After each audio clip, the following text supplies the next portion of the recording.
Welcome back, guys. So we're here with Michelle Greenland, and she is the CEO for the Doris Clifford Center. Now, Michelle has been telling us her story, her journey to actually forming this company. So I want to, want her to describe the experience that persons will have at her assisted living facility. What makes it different from what obtains now? And part of what she had said to us in the previous interview was that she wanted to prepare something for her parents. So she wanted to give them a life that she saw outside of other retirement or nursing or old age homes. And so because of her experience with her parents now, she thought, what is it that persons who are at the age of retirement, what is it that they would want? Instead of just living in a facility, she wanted to create a home for them. So Michelle, tell us about Doris Clifford. What are some of the things that you have experienced which you said, no, this is not going to be a part of anything that I provide for persons? And again, you had spoken about not only old age, but the center itself would be there for persons who may no longer want to live at home, and they want to be a part of a community. You had also mentioned, some of the diseases that, would affect persons when they're isolated, alone and stuff. So, just tell us how you see the center and how you think it will help Jamaicans and beyond. Okay. Well, alright, so the human being, as I said, life expectancy has doubled. Yeah. So it's not just, born, eat, death. Yeah. You have born, eat, and then more living. Alright, prior to that. And human beings are naturally need connection. Yes. Need engagement. And if you notice, when you go to the 9 to 5, you go to a corporate world. Yeah. Big word is engagement, and a lot of people don't understand what engagement means. There's some level of reciprocity where both sides are getting value. Yeah. So the company getting value and you getting value. Yeah. So your value is you, and when you wake up in the morning, you're smiling because how you're treated At your you want to come to work. Yes. And you come to work, you're going to put in the work. So the Yes. company is now earning the benefit from whatever it is you're doing. Hence the reciprocity, hence engagement. So it's not a one-sided situation. Yes. So human beings need connection, engagement, and all of that, which creates an experience. Yeah. Right? So I want to create an experience at the Doris Clifford Center. So starting just from we making you aware of our existence. Yeah. So when I know that we're about to open our doors, set up the website, whatever, social media, your experience with us throughout that aspect of it, the marketing aspect, to actually having conversations with us for us to say, okay, what it is you want, all of that, to actually staying with us for, if not the rest of your life, for a large portion thereof. And the experience should encompass the values that I want to espouse. So I want laughter, I want fun, I want respect, diligence in care, accountability. I want all of that wrapped up in when you're walking.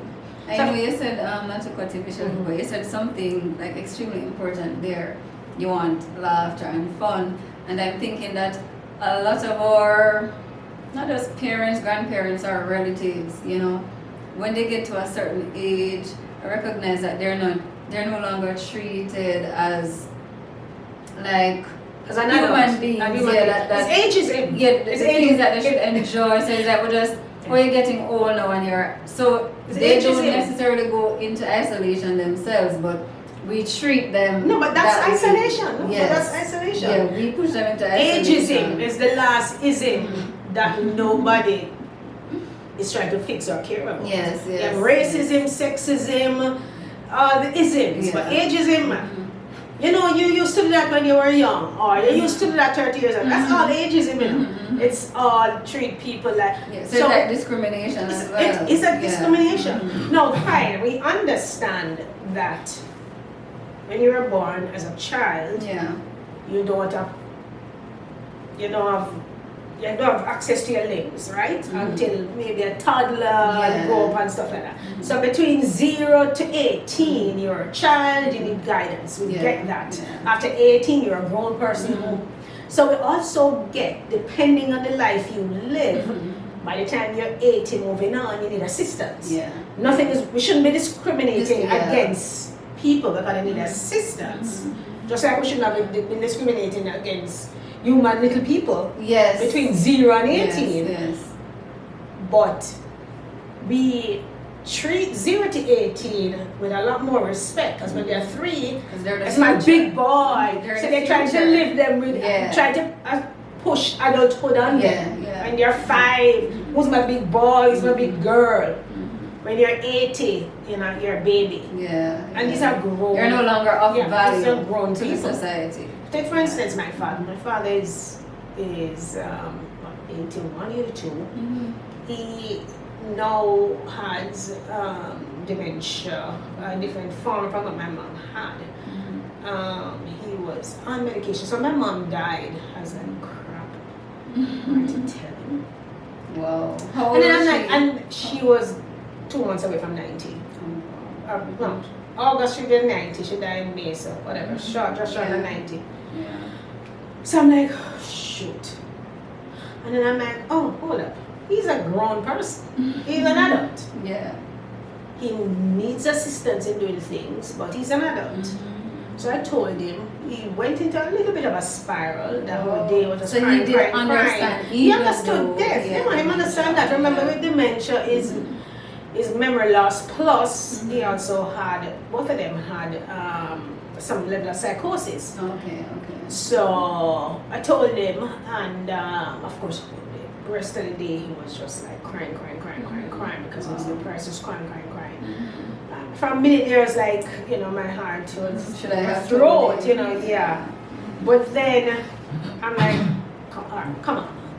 So I have to come back from it being about me and it being about him, and I brought him, you know, with the help of the caregiver, brought him back to reality.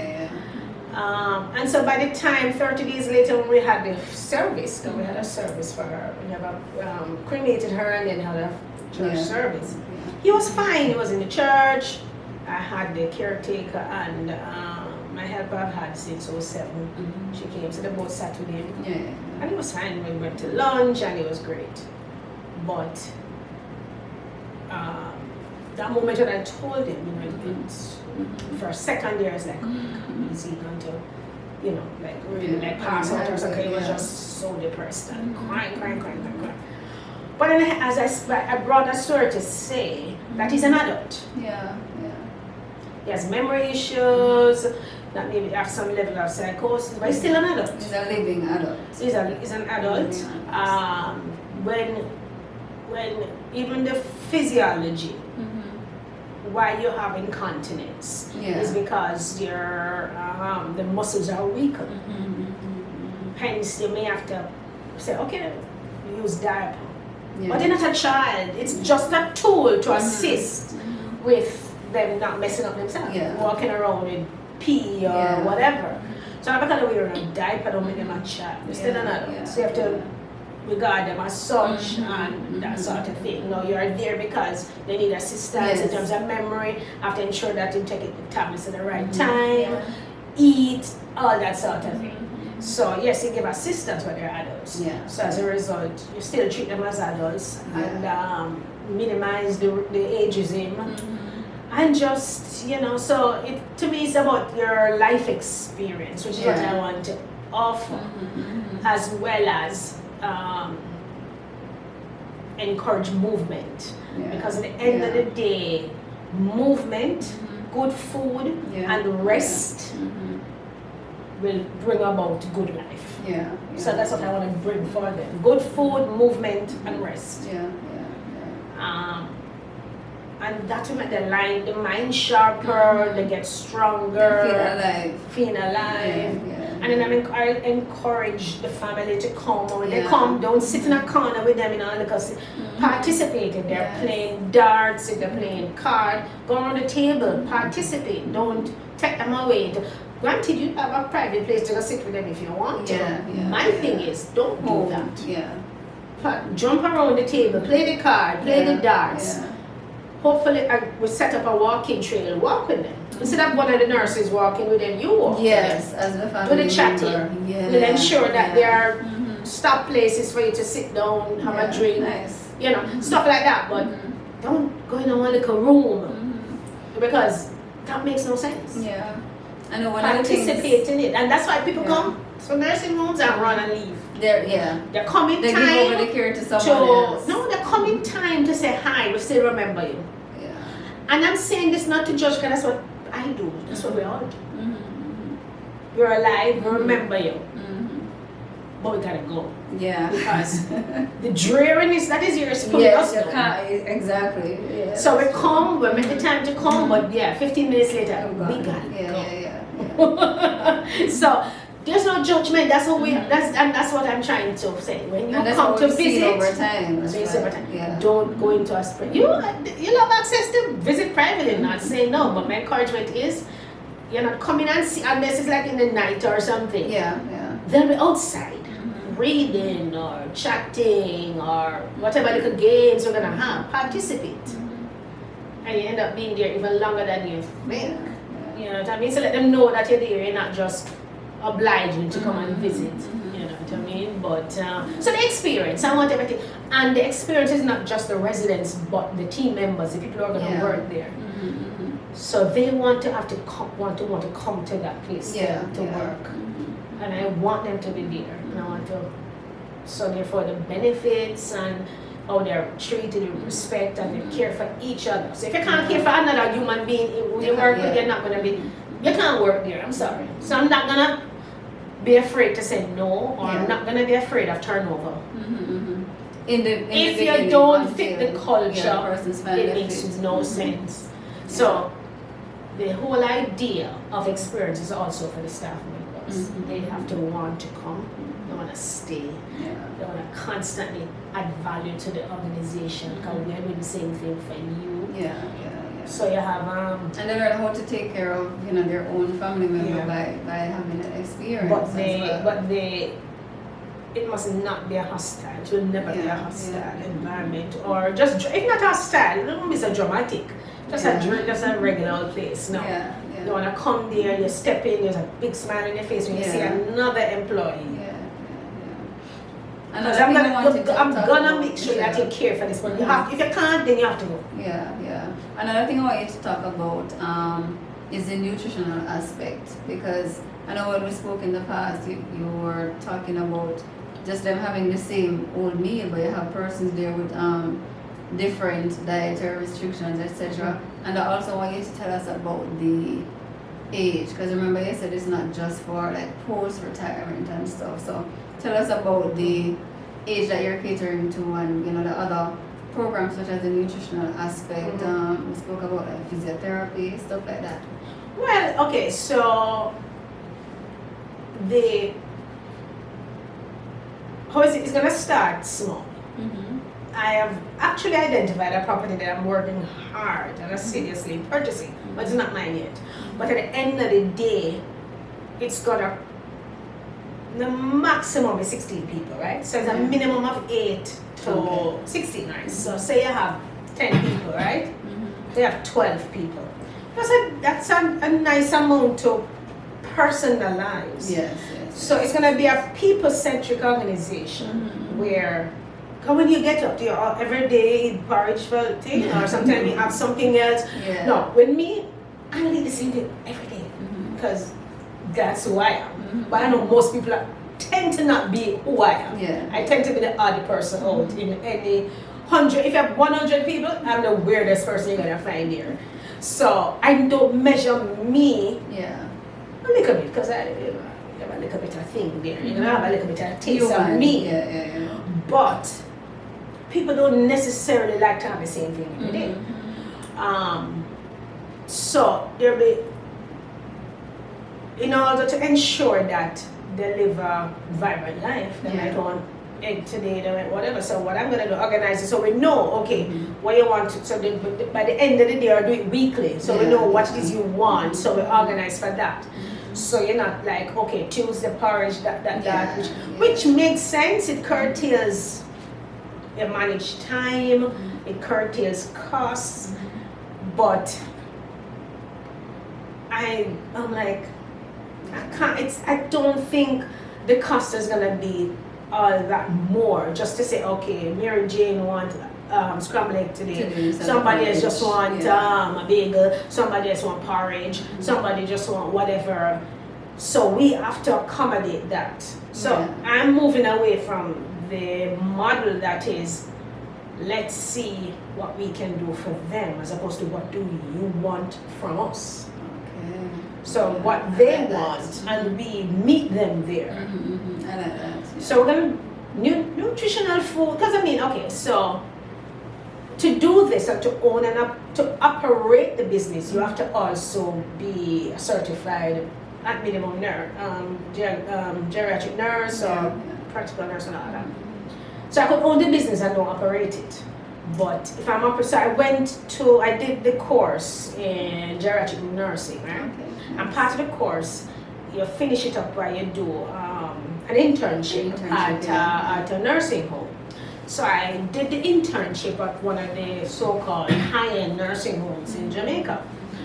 And it did two things for me. Well, maybe one or two things, but the two primary things. Yeah. It told me the scale. It opened my eyes to the scale. Because if I tell you, 16 months ago when I thought about what operationalizing that idea to what it is today, it's two different things. It's like, one is just me walking a dog, and this is me manufacturing houses. This is so different because of research, studying and all that. So you have the idea, and so when I went to this place, first of all, it's like, okay, all right, this is a thing. This is a beautiful home in Havendale. It's a large home in Havendale it was at. But I saw some things, I'm like, oh, okay, that makes sense. And then the other 50 things, I'm like, no, I'm not going to do that. I'm not going to do that. But now I understand why they did certain things. I'm like, okay. So no judgment, but I understand why. But in terms of the meal aspect of it, lovely meal. Well laid out and all of that, but it was specific. Yeah. Everybody having porridge, unless one person out of it have a dietary issue, so then we get something else. Every next day, everybody gets. So one day get cornmeal, next day get oatmeal, whatever. So it's very what you call it, assembly line. Oh, okay. Sort of situation. And I'm like, and it's a lovely food, well laid out. And I'm like, okay. But in developing the business model that I wanted, I was like, yeah, but you can't force people to eat what they don't want. So I have to find a way to say, okay, let's find out what they want. Okay. So it all comes down to even the interview process. Yes. Because you have the medical aspect of the information you're going to get. Because remember, we're also taking care of them. Okay, you need them to take your medication. We need to understand that your blood pressure stays here. So that aspect, if you have a wound, we need to take care of the wound.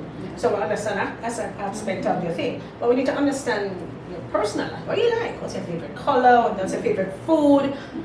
How can you describe what you call a great experience or a great life?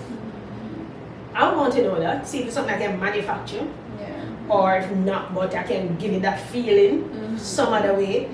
So yes, it's a lot more thought, a lot more activity in the head, a lot more. So I get now why I saw what I saw, and as I said, that facility in Upper St. Andrew, beautiful, But I see what happened. They chose to concentrate on just the infirm. Yes, I was gonna ask about so that people that who aspect of it. carry out, or if they walk, move. you have to hold on to Yeah. them, or if they're mobile, they're the end stage of dementia, or some high levels of psychosis, or you have aphasia. You have this one beautiful lady, she had aphasia. So whatever she says is not relating to reality, but she's always laughing and things. But she's fit as a fiddle, but she has aphasia. So, and then other aspects as well, combined with other things. So you literally have no time to do anything else. When I went there, I still had this to deal with, so I did this is my home, and who employ my parents, whom I employ. So I can't spend the entire 8 hours. I did 6 hours every day. So if you did 8 hours, it takes 2 weeks. So I did 6 hours, it takes 2.5 weeks. Okay. Oh my God, by midday I'm dying. I'm dead. You mean your energy stops? Because a lot of things, they hold on to somebody, take care of them. Cause they take them out from the bed, they have breakfast, and when they finish, they take them out around the pool, and walk with them, and then sit down, and then they comb here. It's just constantly going. It reminds me when I went and started working at the bank. Going, and then at 1 o'clock, they do a hygiene thing where you change diaper, get ready for dinner, and oh my God, just constantly. It is going. Oh my God, by the time I go home, I'm dead. What about that? Would you change though? The constant going? No, you will still go, but it's a funner go. Why? Because as I said, so you asked me the company, the customer profile, the residential. So how we see things and how we see old age and people, we're sending people to nursing homes later in life, too late. 85, 90. Why not 75? Why not? But why? Because of the model we have now. People say nursing homes is nursing homes as end stage, rather than a continuation of a vibrant life. And so people, which is grandchildren, adult children, can handle their own spouse, their children, just lifing, and look after an 85-year-old and 90-year-old who have memory issues, incontinence issues, all the things, the psychosis, all the things, as well as try to have engagement and connection with them. So it's tiring. So they find, maybe we need help. So they take them to a nursing home at that age, later in life. I'm saying, why not 75? Why not 70? Because at the end of the day, because what happened, the isolation is still there. They're living with their daughter and their son, they're living with children, but people have lives. So they may bring in a helper, or they may bring in a nurse. That nurse, when they're not in a nursing home with other people, and they're like the caregiver I have, they will know, you're ate, you're fed, you're sleeping, you're safe, I'm gonna watch telly.